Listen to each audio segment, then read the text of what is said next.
Let me ask you a fourth time. Would it help if President Lopez Obrador, I don't think it's a complicated question, Madam Administrator. You're asking us for more money every year, more money, and it gets worse, worse, and worse. You know, in the real world, the nitty-gritty of the real world, when you fail, you get fired. In government, when you fail, you get more money because obviously you need it. Now, let me ask you a fourth time. If President Lopez Obrador, and I'd appreciate an answer, if President Lopez Obrador invited the American military and our law enforcement personnel to come into Mexico and work with his, we could stop the cartels, couldn't we? I believe, Senator, that we can stop the cartels. Okay, have you made that suggestion to President Biden?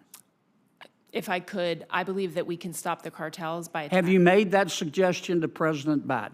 Senator John Kennedy delivers a masterclass in congressional oversight, asking DEA Administrator Ann Milgram the same devastating question 4 times about why the government won't implement the obvious solution to stop Mexican cartels killing Americans with fentanyl. In this explosive Senate hearing exchange, Kennedy cuts through bureaucratic doublespeak to expose an uncomfortable truth. The United States knows exactly where the cartels are, knows how to stop them, has overwhelming economic leverage over Mexico, but refuses to take the direct action that would actually solve the crisis rather than just manage it. Watch as Kennedy systematically dismantles every excuse the administrator offers, pointing out that the 2 cartels responsible for America's fentanyl epidemic operate openly in Mexico, and that direct American military and law enforcement cooperation could eliminate them. When the administrator deflects to talk about whole-of-government approaches and transformation efforts, Kennedy delivers devastating truth bombs about government dysfunction. Let's dive into the main video. Thank you, Madam Chair. Madam Administrator, the 2 cartels that are sending fentanyl into the United States are located in Mexico, aren't they? Yes, sir. And isn't it a fact that we could stop those cartels in their tracks if President Lopez Obrador would invite American military and or law enforcement personnel to come into Mexico and work with his military and law enforcement personnel? Senator, what I would say from my purview as the head of the DEA... But is my statement true or not? What I would say is that we're focused on the 2 cartels, who we believe are doing exactly what you say. They are responsible for the fentanyl coming Let me into ask the you United again. States. If President Lopez Obrador invited the American military and or American law enforcement officials to come into Mexico to work with the same in Mexico, we could stop the cartels, could we not? Senator, I believe this is a whole of government effort and has to be, including whether it's the military, us, FBI, now, and others. Madam Administrator, I've listened to you here for almost an hour telling us how bad fentanyl is. Thank you for that, but we know. Yes, sir. I'm going to ask you a third time. If President Lopez Obrador invited the American military and or law enforcement personnel to come into Mexico and work with the same in Mexico, we could stop the cartels. Isn't that a fact? So, Senator, I can speak to the law enforcement side of this, and you just mentioned law enforcement. I believe that this is vital for both Mexico and the United States. Mexicans are dying as well, as we showed in the Chapitos. Well, then why don't we stop them? So would it help? Let me ask you a fourth time.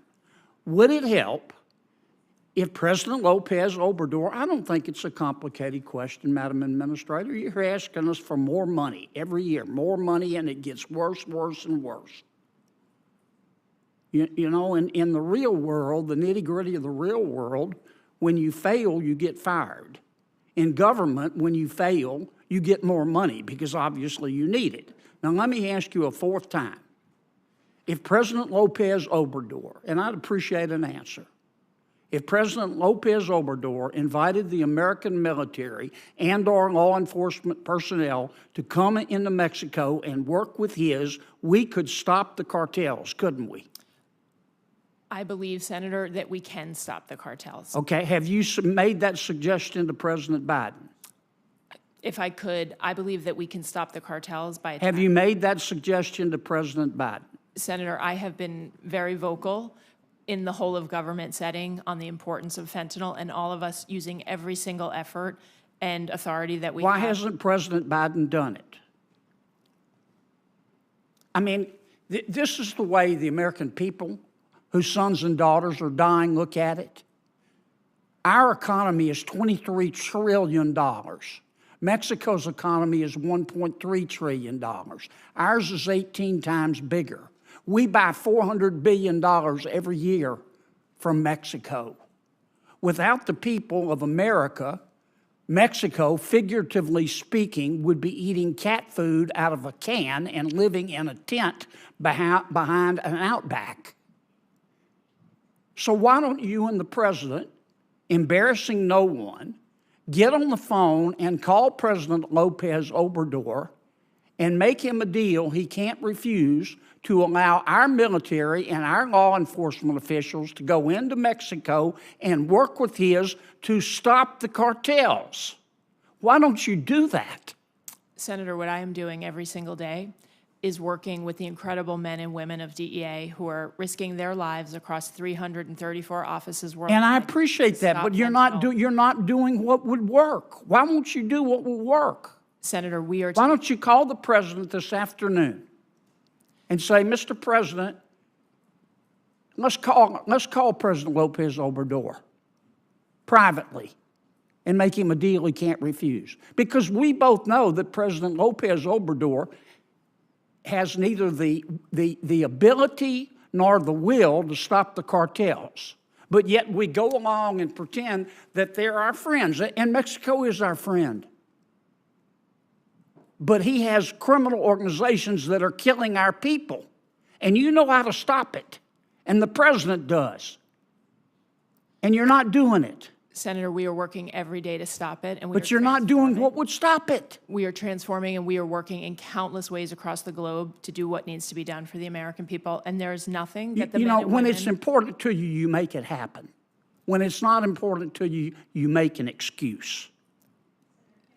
Senator John Kennedy's interrogation of DEA Administrator Ann Milgram stands as a defining moment in congressional oversight, exposing the fatal gap between governmental rhetoric about addressing the fentanyl crisis and actual willingness to implement solutions that would save American lives. Kennedy's brilliance wasn't in complex policy proposals or partisan attacks, it was in his relentless insistence on a simple truth. We know where the cartels are, we know how to stop them, we have the leverage to make it happen, so why aren't we doing it? His willingness to ask the same question 4 times, refusing to accept bureaucratic deflection, demonstrated the kind of persistence American families devastated by fentanyl deaths desperately need from their elected representatives. The senator's economic argument was irrefutable and demonstrated strategic thinking often absent from government discussions. By highlighting that America's economy dwarfs Mexico's by 18-1, and that we purchase $400 billion in Mexican goods annually, Kennedy proved we possess overwhelming leverage to demand cooperation.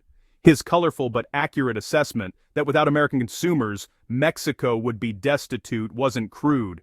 It was an honest acknowledgement of geopolitical reality that too many officials pretend doesn't exist. Kennedy's most devastating observation cut far beyond this single hearing. In the real world, failure leads to termination, but in government, failure leads to increased budgets. This explained why the DEA keeps requesting more money while the crisis worsens, why administrators talk about transformation and whole-of-government approaches while bodies pile up, and why direct action gets replaced by management strategies that preserve bureaucracies but fail citizens. The administrator's inability to answer whether she'd recommended the obvious solution to President Biden spoke volumes about an administration more concerned with diplomatic niceties than American lives. Kennedy's closing statement that when something truly matters, you make it happen.